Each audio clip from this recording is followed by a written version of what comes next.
sua vida, com leveza e visão, trazendo histórias que tocam o coração. Notícias, tendências, gente com atitude, é o programa que conecta com saúde. Boa tarde! É um grande prazer estar aqui com vocês novamente e, em primeiro lugar, desejando uma feliz Páscoa para você e para toda a sua família. É um grande prazer ter você aqui com a gente. Para a gente começar esse programa com o clima lá no alto, vamos ao quadro da minha mãe, O Poder de uma Fênix.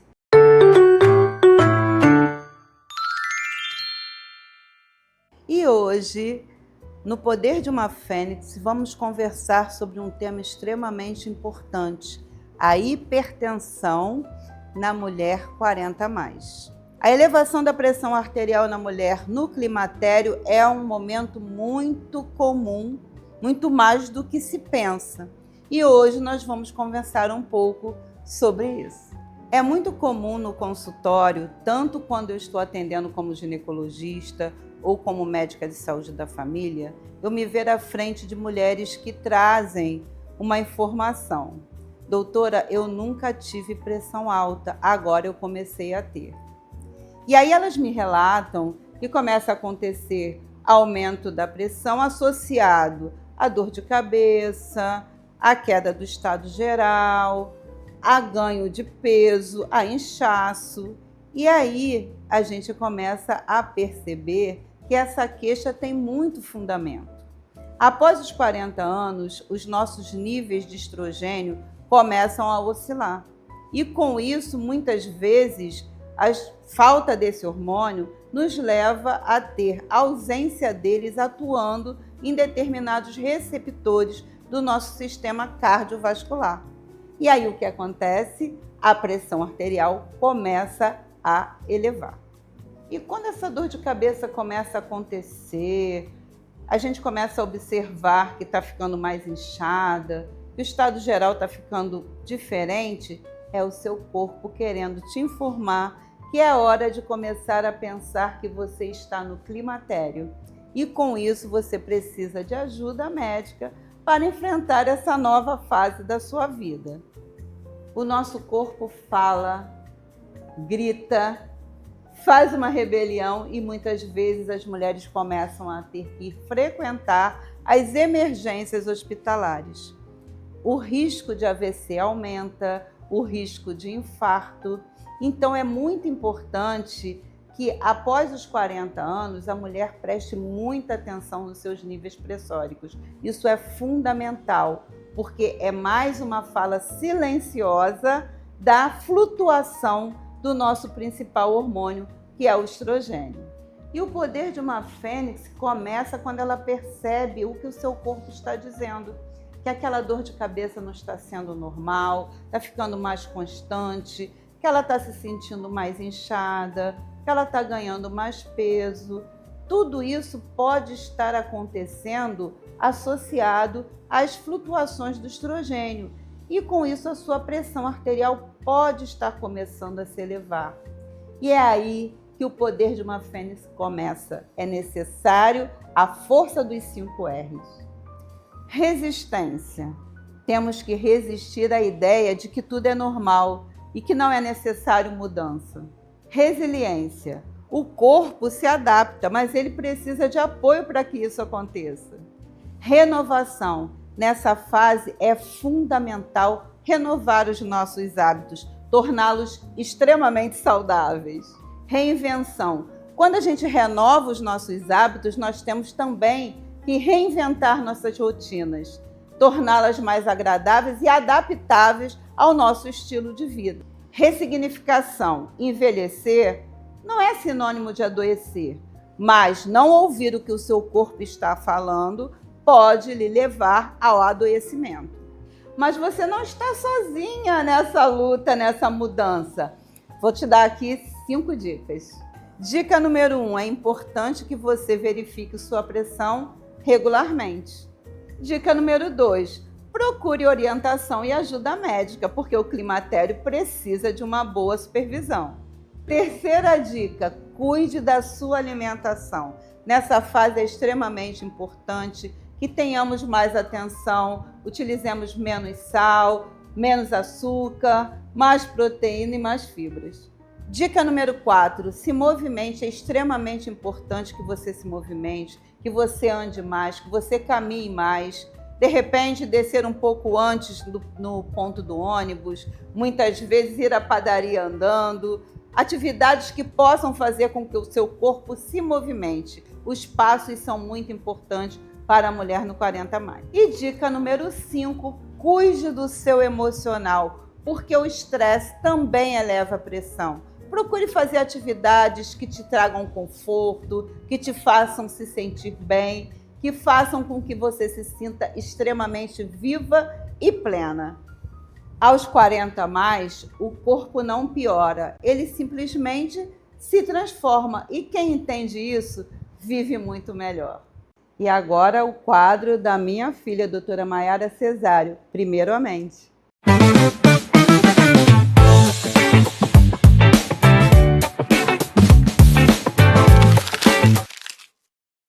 Peraí, esqueci que eu ia falar, volta. TDA não existe. Foi isso que eu contei pra vocês no meu Instagram esses dias, e muitas pessoas vieram falar comigo, até mesmo em consulta, que não tinham ideia que não existia esse transtorno. Deixa eu contar melhor pra vocês, então, o que significa isso. O transtorno sempre vai se chamar TDAH. O H sempre vai estar presente no nome do transtorno, pois é assim a nomenclatura oficial do DSM-5-TR, que é o Manual de Diagnósticos de Doenças da Mente, no CID-11 e no CID-10, que são os códigos internacionais de diagnósticos de doenças, né? E quando você vai no médico, o médico coloca aquele númerozinho que diz qual doença você tem, então isso é o CID. O CID sempre vai se referir a TDAH, assim como o DSM. Então, TDA não é um diagnóstico médico, não é um diagnóstico que exista. Então, se a pessoa recebeu esse diagnóstico de TDA, ela recebeu um diagnóstico de algo que, na verdade, não está presente em nenhuma nomenclatura oficial, o que nos faz questionar esse diagnóstico, né? O TDAH ele pode ter uma predominância de desatenção ou uma predominância de hiperatividade, que não muda o nome do transtorno. Então, se a pessoa tem um laudo escrito TDA, esse laudo não é válido, esse laudo não tem valor nenhum, porque ele está se referindo a um transtorno que não existe. Então, se a pessoa chega para mim e fala, doutor, eu recebi um laudo de TDA, e tem lá um laudo escrito que a pessoa tem TDA, aquilo ali não vai ter valor nenhum para mim, porque ela está sendo diagnosticada com uma doença inexistente, com um transtorno inexistente. E outra coisa importante da gente conversar sobre o TDAH e não sobre o TDA é que a desatenção ela pode estar presente em várias coisas, inclusive em uma situação natural, como essa no início do nosso vídeo, em que eu esqueci o que eu ia falar. Eu estava um pouco desatenta, estava preocupada da gravação ficar boa, se meu cabelo estava legal, se minha roupa estava em alinho, e aí o texto fugiu da minha mente. Isso significa que eu tenho TDAH? Não. Significa que numa situação normal a gente pode se esquecer de uma coisa ou de outra, pode estar um pouco mais desatento. Isso não significa um diagnóstico. A mesma coisa sobre a desatenção é que ela pode estar presente em outros transtornos. Por exemplo, todas as vezes em que você tem febre, você necessariamente está com pneumonia? Não. Você pode estar com uma infecção na garganta, você pode estar com uma infecção no rim, você pode estar com várias outras coisas que estão causando aquela febre. A mesma coisa a desatenção. A desatenção ela pode estar associada a muitas coisas. Inclusive, uma das coisas mais comuns é a própria ansiedade. Então, muitas pessoas acabam procurando atendimento achando que tem TDAH simplesmente pelo fato de estarem desatentas, né? A desatenção ela pode estar presente no TDAH ou não, mas não necessariamente todo mundo que sofre com alguma desatenção tem esse diagnóstico. Ela pode, inclusive, não ter diagnóstico nenhum. Pode estar passando apenas por um momento em que a atenção está focada em outra coisa, né? Se a gente está com um problema familiar muito grave, por exemplo, você recebeu o diagnóstico de uma doença, está passando por uma separação, você pode estar com a sua atenção voltada para isso e, consequentemente, em outras coisas, como o trabalho, a faculdade, a sua atenção acaba reduzida. Então, o desempenho escolar às vezes cai, o desempenho no trabalho às vezes cai, mas isso não significa que você desenvolveu o TDAH da noite para o dia. Até porque o TDAH ele é um transtorno do neurodesenvolvimento, o que significa que isso faz parte do desenvolvimento dessa pessoa. Então a pessoa ela não começa a ter TDAH depois de adulta. Ah, doutora, mas eu recebi o meu diagnóstico na vida adulta. Sim, você pode ter recebido o seu diagnóstico na vida adulta sobre algo que já acontecia com você desde a infância. Se algo começou a acontecer quando eu entrei no emprego X, começou a acontecer quando eu entrei na faculdade, esse não é o seu diagnóstico. Isso significa que você não tem diagnóstico nenhum ou que você não deva procurar ajuda? Não é isso que eu estou falando. Eu só estou te dizendo que o seu diagnóstico TDAH não é. Mas, doutora, só uma letrinha faz tanta diferença? Sim, faz, porque a gente está recebendo um diagnóstico que não existe. Então, isso nos faz duvidar se de fato você tem critérios para o TDAH. Talvez essa troca, né, de nomenclatura possa ser pela pessoa não ter tanta certeza desse diagnóstico que ela está dando. Ela não conhece verdadeiramente esse diagnóstico, já que ela está te dando um diagnóstico que nem existe, né? Vamos combinar. Então, quando a gente recebe um diagnóstico equivocado assim, isso nos faz questionar tudo isso, né? Por vezes, você poderia ser só uma pessoa mais ansiosa, ou uma pessoa que é até um pouco desatenta, mas não chega ao ponto de preencher critérios para aquele diagnóstico. Então, pode parecer uma coisinha boba, uma coisinha inofensiva, mas faz muita diferença sim. Porque isso, enquanto psiquiatra, me tira a confiança daquele resultado que eu estou recebendo, daquele laudo que eu estou recebendo, ou até desse paciente que vem falando isso sem nenhum papel escrito. Então, por mais que pareça uma coisa inocente, uma coisa com pouca importância, não é. Porque a gente passa a não ter credibilidade naquele diagnóstico que a gente está lendo, que a gente está recebendo. Então, vamos a alguns pontos importantes. Então, eu quero que você saia ao final desse programa com algumas clarezas sobre o TDAH. A primeira é de que nem toda desatenção significa que você tenha esse diagnóstico. Você pode ser ansioso, você pode estar passando por um momento mais difícil da sua vida, você pode estar deprimido, isso mesmo, pessoas deprimidas acabam ficando com menor atenção. Muitas coisas podem estar acontecendo e não necessariamente estamos falando de TDAH. E a segunda é que TDA não existe. Que o diagnóstico vai ser sempre de TDAH, que pode ter um componente mais hiperativo ou desatento, mas estamos sempre falando do mesmo diagnóstico. E se você quer saber mais sobre o assunto, eu sou coautora de um livro que entrou na lista de best-seller, que é o Manual TDAH. Eu vou deixar aqui o link caso você queira comprar. É isso, nos vemos na semana que vem e lembre-se, primeiro a mente. E aquela pausa, 5 minutos para o chá. Fique com a gente.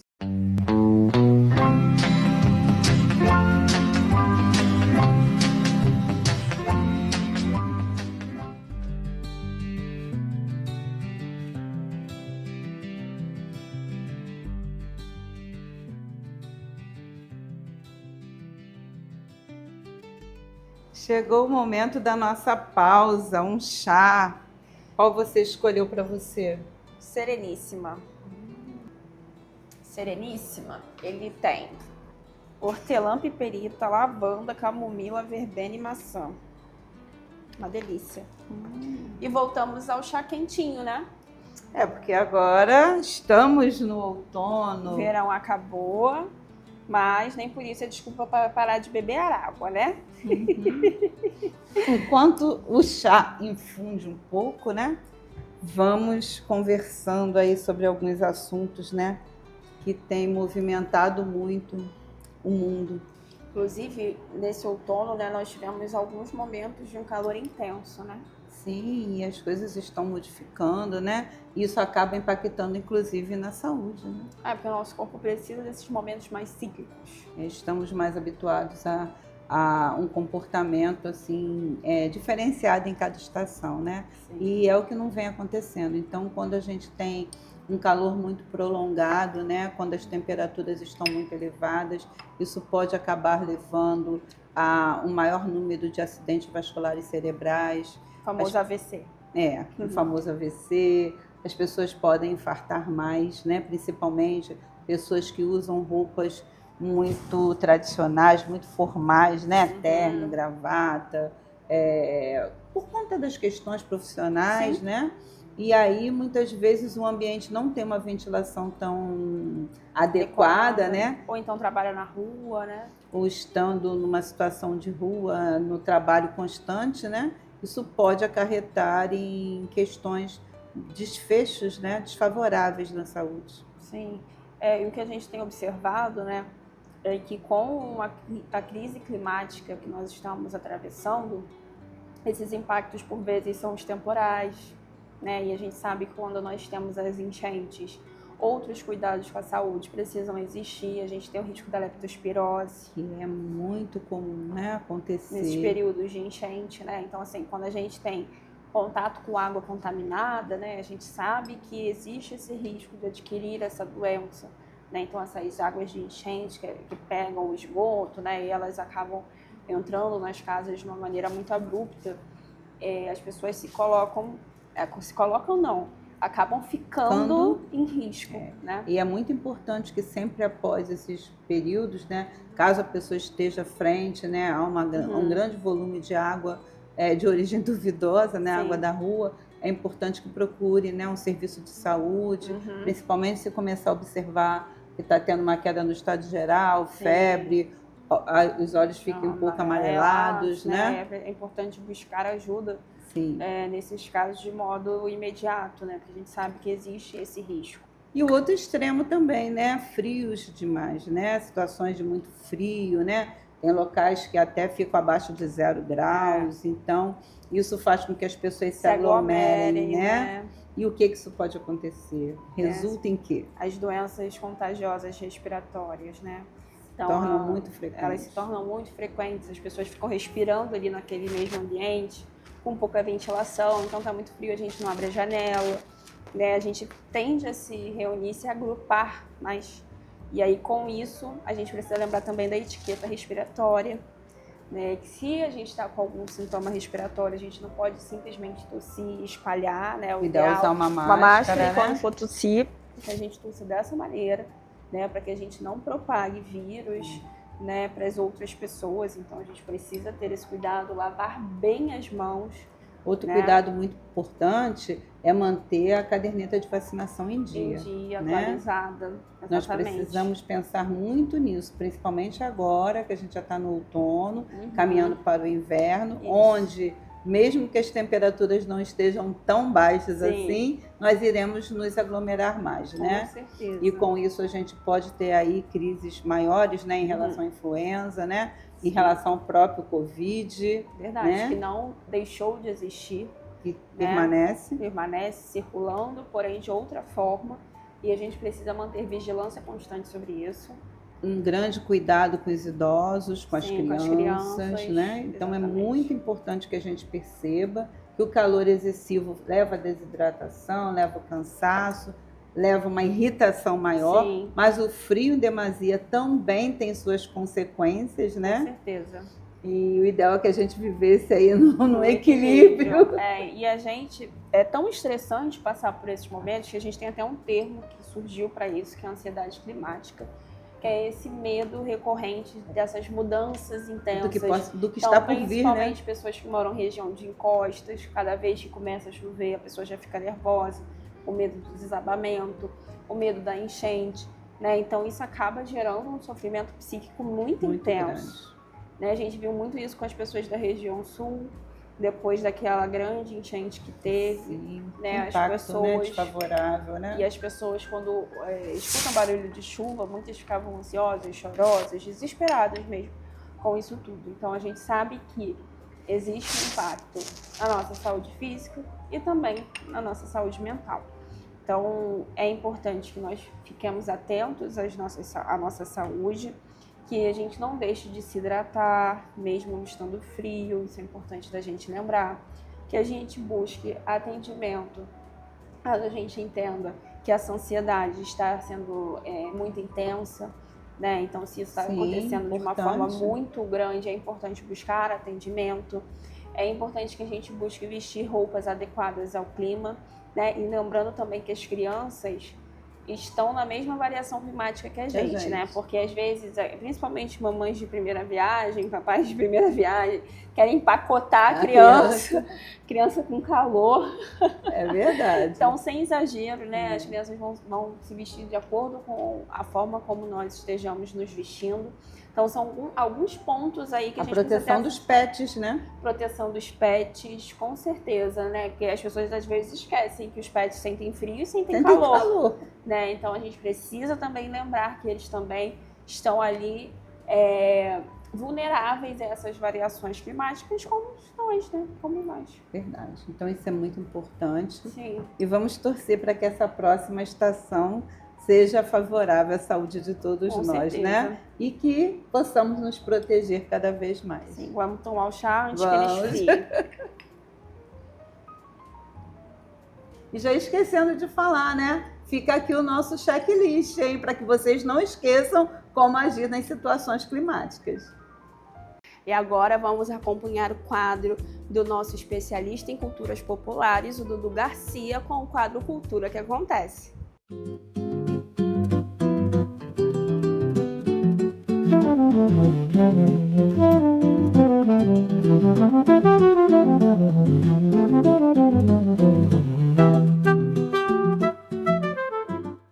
Olá, hoje Cultura que Acontece vem falar da Páscoa, uma das celebrações mais antigas e complexas. Por quê? Ela é um grande mosaico que traz religiosidade, rituais agrários e simbolismo de renascimento.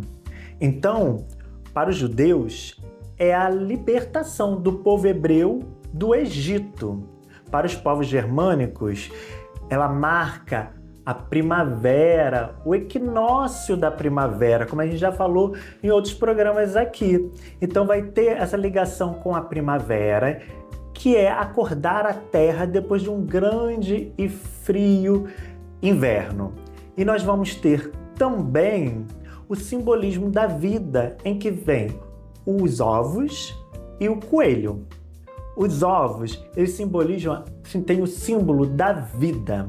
Então, antigamente, lá na Europa, tinha-se essa tradição de se pintar os ovos de galinha para dar de presente para sua família, para os seus amigos, para os seus conhecidos. Então tem todo um ritual, uma brincadeira, um fazer artístico para ser entregue.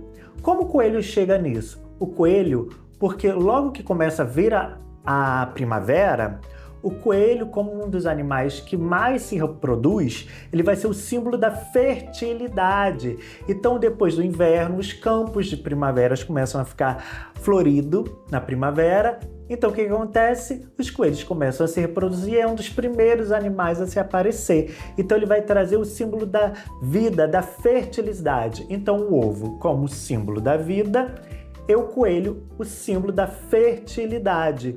E quando isso chega no Brasil, vai ter um grande envolvimento das populações, a gente vai ter uma grande parte religiosa e que se cria outras manifestações populares. Vamos falar um pouco sobre elas? No Brasil, as festas populares transformaram a Páscoa em um espetáculo à parte, uma grande celebração. Então, com isso, nós vamos ter o teatro popular e as encenações. O teatro popular, ele vai trazer a encenação da paixão de Cristo, a morte e o renascimento de Jesus Cristo. Essas encenações, muitas das vezes, são feitas em praça pública, com público, a grande população assistindo, se preparada ao longo de um bom tempo de preparo, de ensaios e de criação. Então isso é muito importante a gente saber, que vamos ter o teatro popular nesse momento muito forte acontecendo. Outra coisa é a malhação de Judas.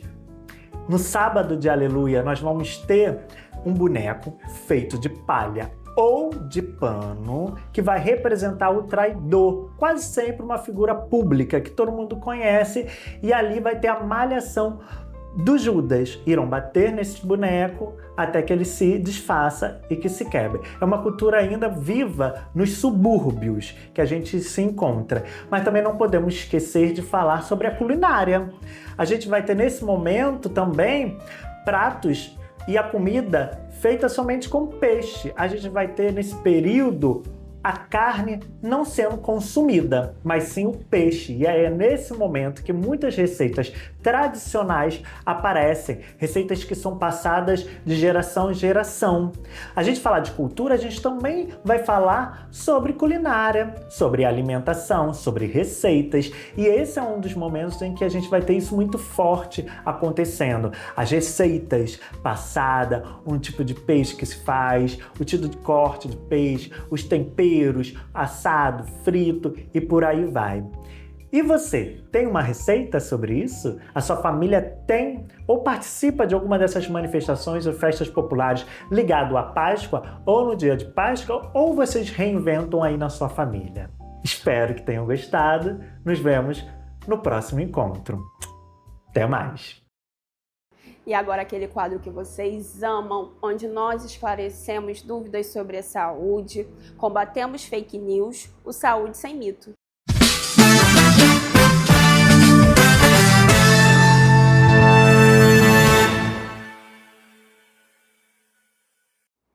Oi, filha, olha só o que uma seguidora está dizendo aqui. Ela está colocando que se é possível estar sempre renovando receitas prescritas por um psiquiatra com qualquer médico. Precisamos falar sobre isso.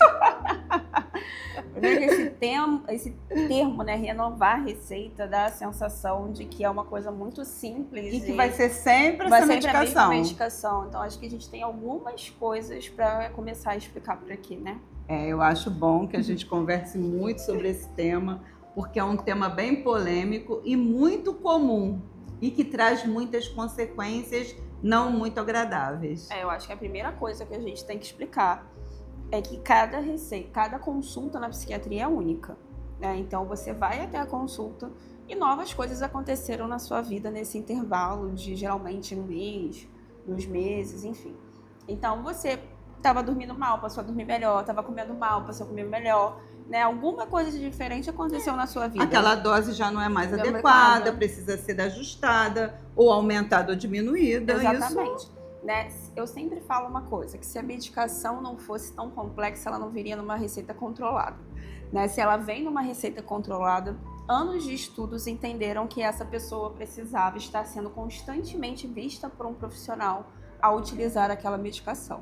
Então, se estamos diante de uma medicação que tem todo esse rigor para essa liberação, convenhamos que não é algo tão simples assim, né? Com certeza. E cada consulta é um momento de uma nova avaliação, de que as pessoas possam trazer toda a expectativa do que está acontecendo para que a gente, enquanto médico, né, possamos entender e reajustar a terapêutica adotada. Porque o paciente, ele não tem capacidade para poder dizer se o remédio está fazendo exatamente aquilo que você, enquanto médico, gostaria que fizesse. Então, às vezes, o paciente diz, mas eu estou bem, eu estou exatamente como eu deveria estar, então é só renovar a receita. Vou ter que ir a outra consulta, mas eu conheço um médico e ele pode me ajudar. E aí, às vezes, no intuito de ajudar, essa pessoa renova essa receita, sem entender se naquele momento isso devesse ser feito, né? Exatamente. E tem uma coisa, né, muito séria, né, que são aquelas receitas coloridas. Quem já usou Rivotril, Clonazepam, essas medicações assim, vai saber do que eu tô falando. Eu não renovo essa receita para absolutamente ninguém, né? Se você chegar me pedindo essa receita, eu não vou fazer, porque essas requerem um rigor ainda maior de controle. E se eu renovo essa receita para você sem ter te consultado, eu não estou te ajudando. Eu estou te prejudicando, né? Então você vai achar que eu estou fazendo um super favor para você, te ajudando bastante, e eu estou te causando um grande prejuízo, porque eu estou evitando que você possa ser olhada pelo profissional que tinha expectativas quando ele prescreveu isso para você. E quando a gente prescreve algo para um paciente, a gente pensa assim: com essa medicação, vou fazer ele comer melhor, vou fazer ele dormir melhor, vou fazer ele sorrir mais, chorar mais, enfim. Eu vou ter algum objetivo com aquela medicação.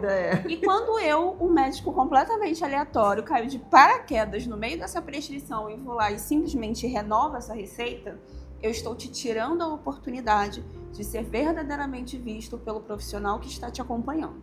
Então, eu não renovo esse tipo de receita para absolutamente ninguém. Qualquer pessoa que me parar e falar no hospital, doutora, por favor. Não. A minha orientação sempre vai ser: procure o médico que te prescreveu essa medicação, porque você precisa ser visto por ele. Ele sabe por que ele fez isso. E as outras receitas, né, de um modo geral, que não são essas coloridas, mas são as brancas, né? um antidepressivo, um antipsicótico, etc., precisam de um rigor. É necessário esse acompanhamento. Se o médico prescreveu para você uma medicação suficiente para um mês, é porque ele entende que dentro de um mês ele precisa te ver. É inadmissível, né, que nós mantenhamos uma prescrição que ia ser utilizada no máximo por 2 meses e que a gente fique levando essa prescrição por 2 anos, 5 anos, que é muito o que acontece com alguns ansiolíticos, Com né? certeza. A gente Você vê isso pergunta muito. para o paciente assim, mas por que te prescreveram isso? Ah, doutora, eu fui numa consulta 10 anos atrás, introduziram e depois a cada médico que essa pessoa vai, ela pede para renovar a receita. Então vai no gastro, pede para renovar, vai no cardio, pede para renovar, vai no gineco, pede para renovar. E o colega, às vezes, pensando que está ajudando, ele está atrapalhando, porque esse paciente nunca mais voltou naquele primeiro médico que prescreveu para ele. E às vezes tinha a intenção de deixar apenas por um mês aquela medicação. Porque às vezes foi uma questão aguda. Sim. O ansiolítico muitas vezes é prescrito numa questão de um luto, Sim. de uma perda de negócios importantes. De uma forma né? pontual, e isso acaba se prolongando sem necessidade, e a gente entra num outro problema, que o paciente fica dependente. A dependência. Né, dos medicamentos tarja pretas. Lembrando que antipsicótico, antidepressivo não causam dependência, a gente já falou sobre isso aqui algumas vezes. Sim. Mas os medicamentos tarja preta, eles têm esse potencial de risco, por isso que a receita deles é diferente. E o grande rigor. E aí as pessoas acabam naturalizando o uso dessas medicações. Então, às vezes, a pessoa tem o medo de usar um antidepressivo, mas as gotinhas lá do calmante ninguém tem. Isso E vai aí se arrastando. arrastando, e a gente vê uma pessoa dependente de uma medicação, ou seja, com outro transtorno, porque aquele inicial não foi tratado da maneira como merecia ser tratado, da forma como merecia ser tratado, e com o critério, né, com a seriedade. Acho que a palavra é essa, né? Esses transtornos, eles têm uma seriedade e eles precisam ser respeitados, né? Então, a gente precisa respeitar essa prescrição, a gente precisa respeitar essas condutas. E quando você acha que é só renovar, você está banalizando o seu próprio sofrimento e o seu próprio tratamento.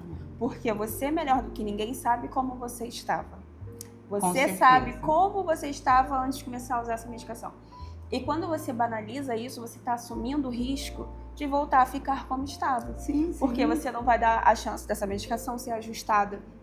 Às vezes aquela dose precisaria ser aumentada naquela consulta. Às vezes trocar uma medicação, associar uma medicação, se observar que estava existindo um efeito colateral. E por causa uma disso, nova enfim, avaliação, né? Várias coisas podem acontecer. E aí quando você reduz isso tudo que a gente está falando aqui a uma renovação de receita, você está se prejudicando, você está jogando contra você.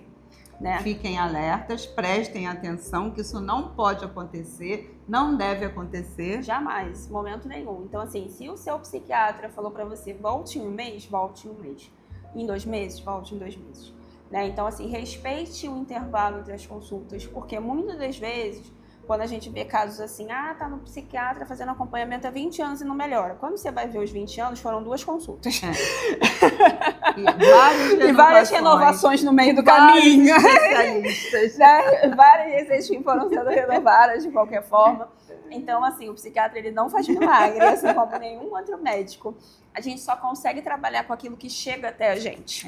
Né? Por isso fica essa dica, né? Essa necessidade de que vocês percebam a importância. Eu falo muito isso com os meus alunos, né? A necessidade de não estar renovando receitas. Exatamente. Né? Que a consulta é importante, é um momento muito sério na vida de qualquer médico, sim, né? Com certeza, né? A consulta ela não se resume a um ato. Então, não existe consulta para olhar o exame, a famosa olhadinha.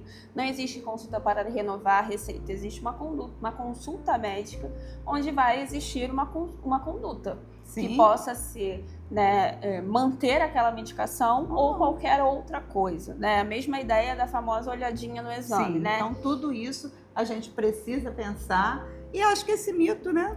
Tá desvendado. Então, mito desvendado, Conhecimento adquirido. Até mais. E o quadro Dona Miúda hoje está incrível, você não pode perder.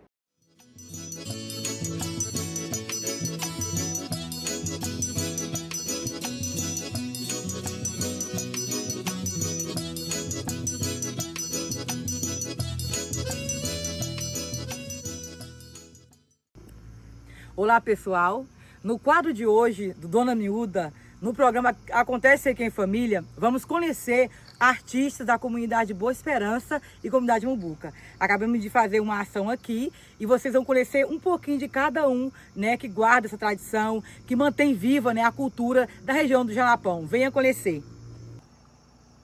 Olá, eu sou o Dedo de Ouro da Acordeon, moro aqui no povoado Boa Esperança e gosto dessa bichinha aqui, porque isso aqui é a minha paixão. E um abraço a todos e com Deus. Deixa eu dar uma puxadinha aqui para cá.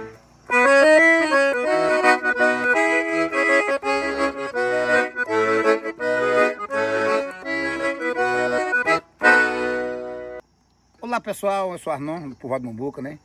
E toco essa violina de buriti, que é uma violina maravilhosa, né? Que é uma coisa que vem de tradição a tradição, né? Passando de geração. Essa violina é maravilhosa.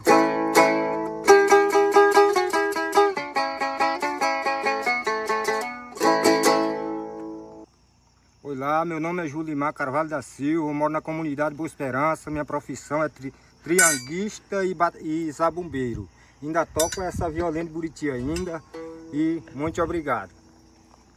Eu sou trianguista, zabumbeiro e ainda toco a viola de buriti ainda. Boa noite, eu sou Adão Ribeiro, da comunidade Quilombola Boa Esperança, sou compositor, sou cantor, toco um pouco da viola de buriti, tenho um programa na beira da roça, da internet e estou aqui para apresentar essa cultura nossa aqui do nosso Jalapão para todos vocês. E nós vamos aqui fechar com chave de ouro, que é uma música.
Para mim,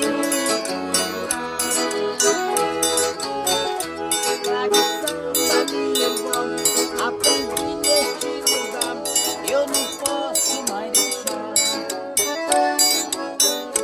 mas eu vou colher o café. Para mim,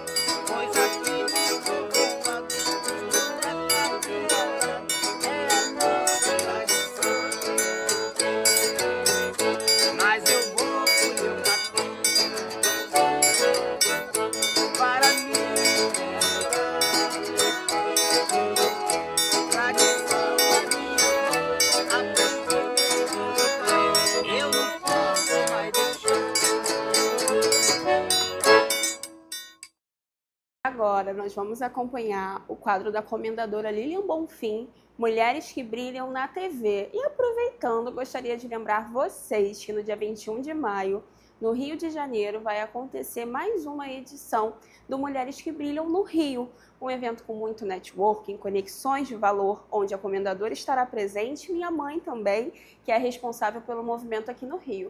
Então fica o convite se você quiser conhecer um pouco mais. E agora vamos conferir esse quadro maravilhoso. Está no ar a partir de agora mais um episódio do quadro Mulheres que Brilham na TV, aqui no programa Acontece Aqui em Família.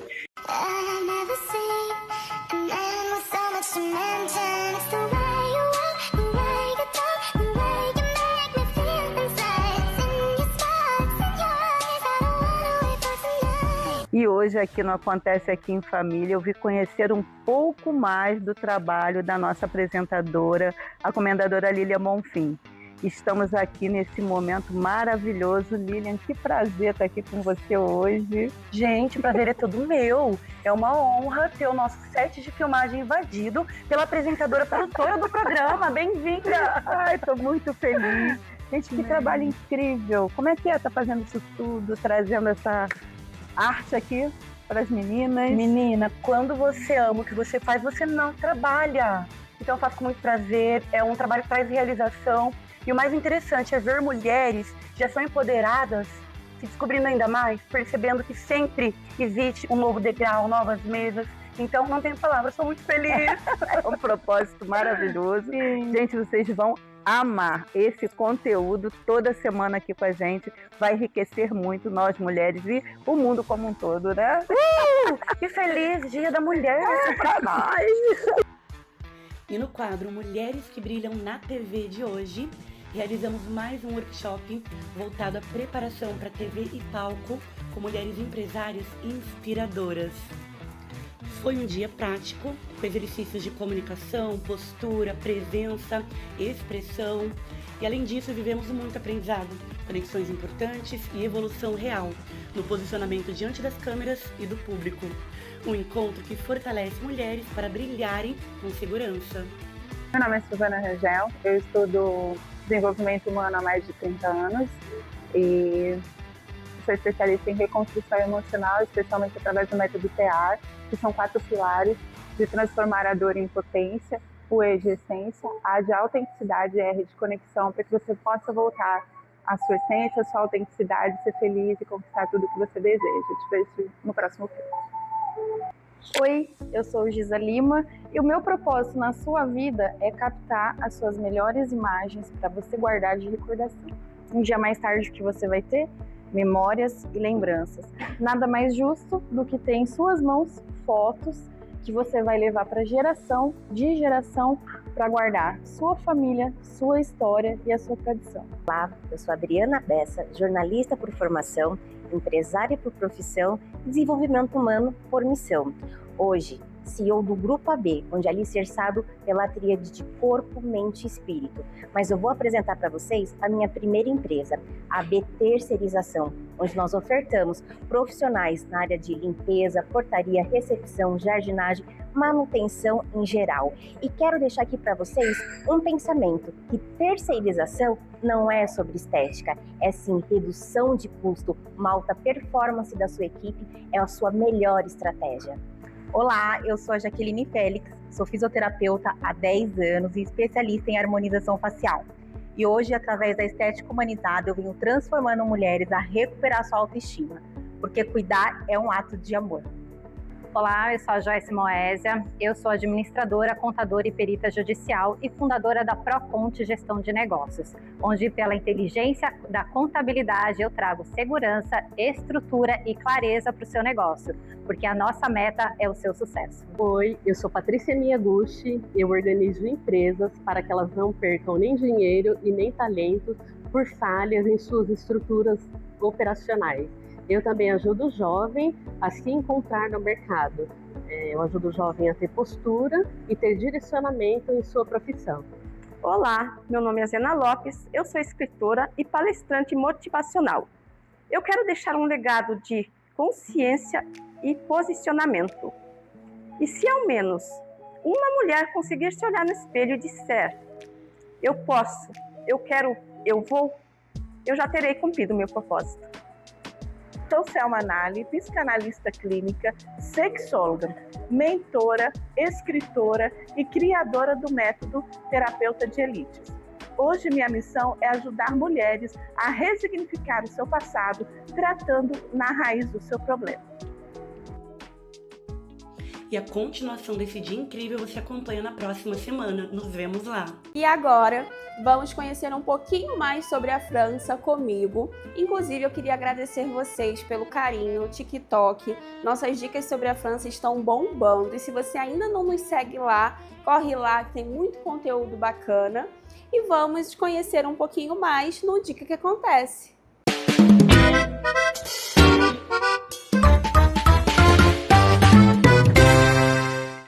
E hoje, no nosso Dica que Acontece, vamos falar sobre alguns lugares para comer em Paris. A primeira dica é o Bouillon Pigalle. Eu sugiro você introduzir a ida até lá no dia que você colocar no seu roteiro o bairro Montmartre. Os bouillons são restaurantes criados no século XIX para alimentar trabalhadores franceses e viraram uma espécie de símbolo de luxo acessível. E hoje são tendências novamente, porque você consegue experimentar pratos que para nós são o auge do requinte por um preço bem justo, como por exemplo os famosos escargots. E vamos combinar que é uma super dica comer escargot na França gastando poucos euros. A segunda dica é o Angelina Café, aonde existe o mais famoso chocolate quente de Paris. Extremamente cremoso, vem com chantilly à parte e vale a pena. Diferentemente dos bouillons, não é um preço extremamente acessível, mas vale cada centavo gasto. Uma dica importante, filas são comuns no Angelina Café. Então, se você for bem cedo para já começar o dia tomando seu café da manhã lá, é o pulo do gato. Nós chegamos por volta de 8h30 e não pegamos fila nenhuma. Quando saímos, as filas já estavam enormes. A experiência mais da viagem, a experiência mais luxuosa que fizemos foi o café na Louis Vuitton, sem sombra de dúvidas. E a dica de ouro é pedir o prato que tem a opção das mini sobremesas. Assim você experimenta todas de uma vez só e serve bem 2 pessoas. E falando em Louis Vuitton, quando caminhamos pela Champs-Élysées, nós vemos uma mala gigante da Louis Vuitton, que é a nova construção da marca, que nada mais é que o primeiro hotel da Louis Vuitton no mundo. É um projeto que promete unir um espaço para lojas, para exposições artísticas, chocolateria, café e um hotel de ultra luxo com suítes caríssimas. E uma dica extra é: reservem. Nós ficamos em uma fila um pouco longa para conseguir apreciar o café na Louis Vuitton e a nossa experiência poderia ter sido melhor se tivéssemos ficado menos tempo, mas ainda assim tivemos sorte de ter uma mesa com vista. Por hoje é só, espero que vocês tenham gostado. Au revoir! E agora, eu sei que vocês lembram que na semana passada vocês acompanharam a primeira parte do evento Ative Seu Poder Feminino, onde a minha mãe esteve como palestrante. Então vamos conferir a segunda parte no Acontecendo Você Fica Sabendo.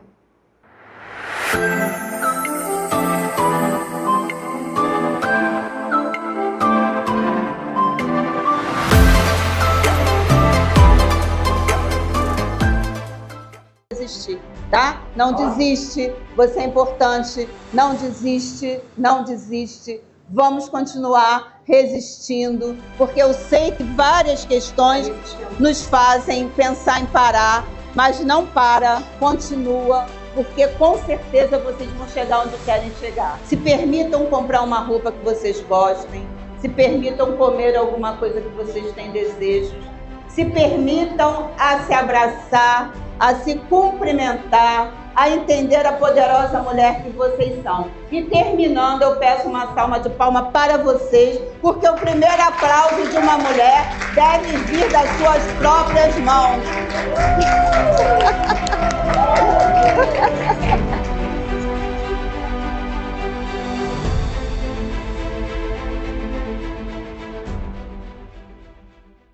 E para ser mais específico, Sharika, where are you?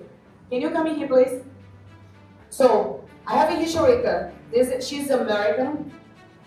And I'm gonna speak a little because she understands after. Eu vou falar em inglês com ela para ela entender, depois eu vou traduzir. She's Sharika, come here. Give the power for the little woman too. She's really like how me and Monica be here. And I'm very thankful for you. Very thankful. Ela é uma mulher que nos ajudou e a patrocinou uma parte da nossa passagem para vir para cá. I love your life. If many you don't know me, I know you don't know me before, but I'm very intensive. When I like somebody, when I love somebody, I will pray and I say thank you for your life. So, eu disse para ela que eu sou muito feliz pela vida dela e agradeço a Deus pela vida dela.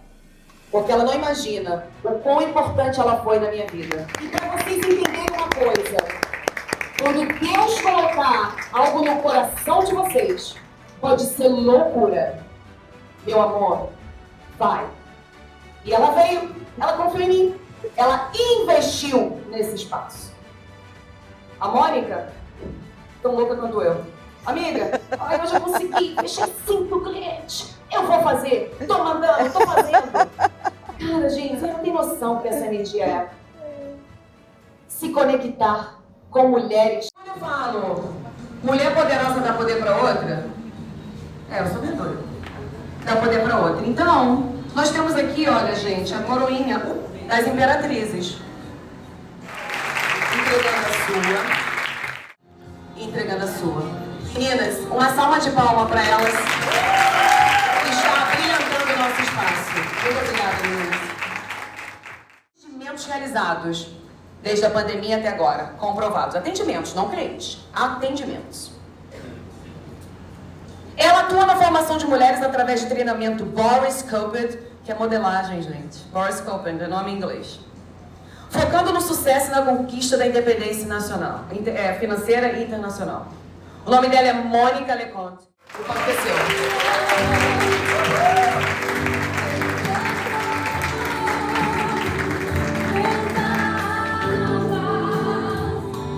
Boa tarde, meninas. Já é tarde, não é mesmo?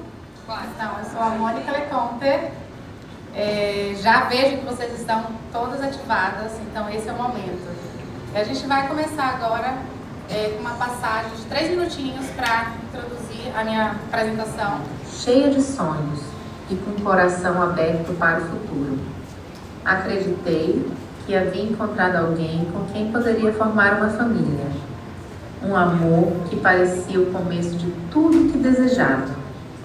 Logo, empresária e advogada no meu país, vi minha liberdade roubada, minha identidade perdida. Porém, dentro de mim, crescia algo muito mais forte que a desilusão e o medo. O amor incondicional pela minha filha. Resisti a tudo, na esperança de protegê-la. Porém, quando pensei que tudo estava resolvido, ele escalou para o que mais me machucaria. Jogada na rua, sem trabalho, num país estrangeiro, e ainda com a minha mãe, sem falar inglês, tornei-me o elo fraco da corrente. O que pensava ser impossível aconteceu. Perdi a guarda da minha filha.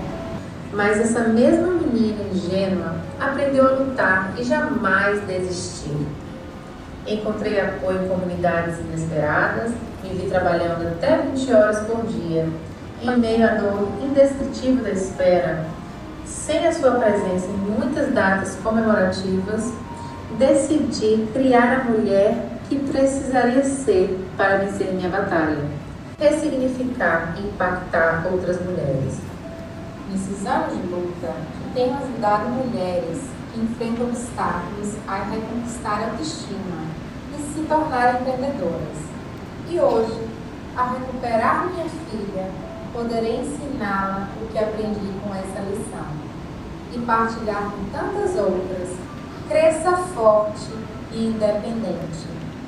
Sendo dona de si, ninguém jamais comandará a sua vida.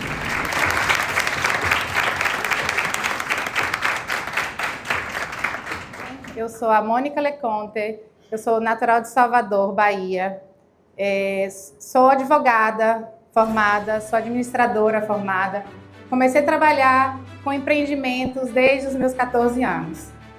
Meu pai sempre me incentivou a estar no mundo dos negócios, porque eu vivia com ele quando ele estava lá montando aqueles cartuchos de impressora, que naquela época era manual. Então eu sempre estava ali com ele, acompanhando as vendas e acompanhando ele na produção manual.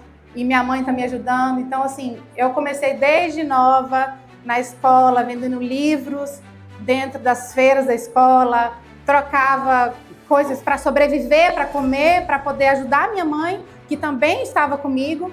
Então, assim, eu falava, por mim eu não como nada, eu tomo água, mas a minha mãe. Então, quando eu consegui a minha primeira oportunidade, eu fazia unha. Mas lembra que eu era administradora, advogada no meu país? Então, eu fui lá com coragem, meu primeiro esmalte vermelho, as minhas mãos tremendo, mas Deus segurou a minha mão naquele pincel ali. E a cliente falou, ai, eu adorei. Então eu agarrei aquela oportunidade. Gente, vocês não sabem a importância de agarrar a oportunidade, como a Monique falou. Porque quando você não tem uma luz no seu caminho, você primeiro, eu busquei a Deus. E Deus me dava as respostas, Ele falava, não desiste. Eu tinha meu apartamento vazio, mas eu tinha o meu apartamento com a minha mãe. E falei para minha mãe, e agora, como a gente vai pagar? Consegui até um fiador, gente, eu não conhecia ninguém. Alguém foi o meu fiador. E eu falei assim, então, como eu vou pagar? Porque isso é muito importante. A decisão é o seu império. Como vocês viram. Perdi minha filha, não tinha o que comer, o que vestir, eu não sabia falar, não sabia me comunicar naquele idioma, mas Deus foi abrindo portas. Eu cheguei a trabalhar numa empresa internacional fazendo estoque de caixa dentro do metrô. Ele falou, você é tão linda, você é advogada, você é administradora, você está passando por essa situação por um motivo, mas eu vou te honrar com um trabalho, nem que seja de 4 horas, 2 vezes por semana. E eu fui lá, agarrei essa oportunidade. Para lá como turista e encontrei o homem da minha vida. Me apaixonei, 2 meses depois eu engravidei. E aí, onde tudo começou, que vocês viram. Em 2016, a minha filha nasceu, eu perdi a minha filha, porque para uma mãe, quem aqui é mãe? Todas, a maioria. Então, não pode amamentar, não pode nada. E se chegar perto, ainda vai presa, que foi o que aconteceu comigo. Eu fui presa pela 2ª vez. Quando eu chego lá, 1h30 da tarde, quem está lá? O abençoado. Com quem? Com a minha bebê no colo. Chegando lá, ele liga para a polícia, 91. Ela está aqui violando a ordem do juiz, que ela não pode se encostar nem 100 metros de distância. Vai eu, bonita, cheio de mala, cheio de documentos, cheio de coisa que eu que sofri o abuso, chego na delegacia pensando que eu estava abafando. Eu tinha que abrir e externar quem era eu. A postura mudou, a maneira de se vestir mudou e o empoderamento que já estava indo de mim só se ressaltou. Eu imagino a dor da Monique, eu imagino a dor de cada um de vocês que está passando por algo no momento, mas não podemos deixar a nossa dor nos parar, porque a vida continua. Nossos filhos precisam de alimento, nossa família precisa de sustento, nossa família precisa de amor, e se a gente não tem, nós mesmos por inteiro, como a doutora Jussara falou, ele falou, não, a gente ainda vai fazer melhor, vou te dar $1.000 de desconto. E eu tinha que pagar 11.500 para ele, para adquirir o negócio. Mas lembra que eu não tinha mais nenhum centavo. Aí sabe o que Deus fez? Eu falei, não era para mim, não é Deus, não era para mim. Mas a Mônica aqui, Le Conte, não para. Continuei mesmo grávida, e aí a gente seguiu o nosso método e o nosso intuição. E aí veio aquela pergunta que não me fazia calar. A beleza como seu superpoder. Tudo por um corpo perfeito. As pessoas vinham para mim em busca do corpo perfeito, mas eu queria entregar mais. Eu queria entregar aquele autocuidado e a se tornarem pessoas melhores consigo mesmas, porque hábitos a gente cria diariamente. A gente não pode introduzir algo que seja permanente em um dia. Hábitos que nós adquirimos uma vida inteira não pode ser rompido em um dia.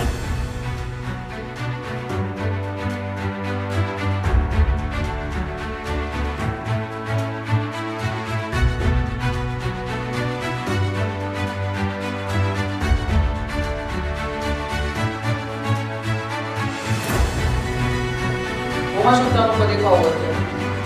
Isso aí, gostei dela lá. Ela deu o poder certo pra outra. Deus colocar algo no coração de vocês, pode ser loucura. Meu amor, vai.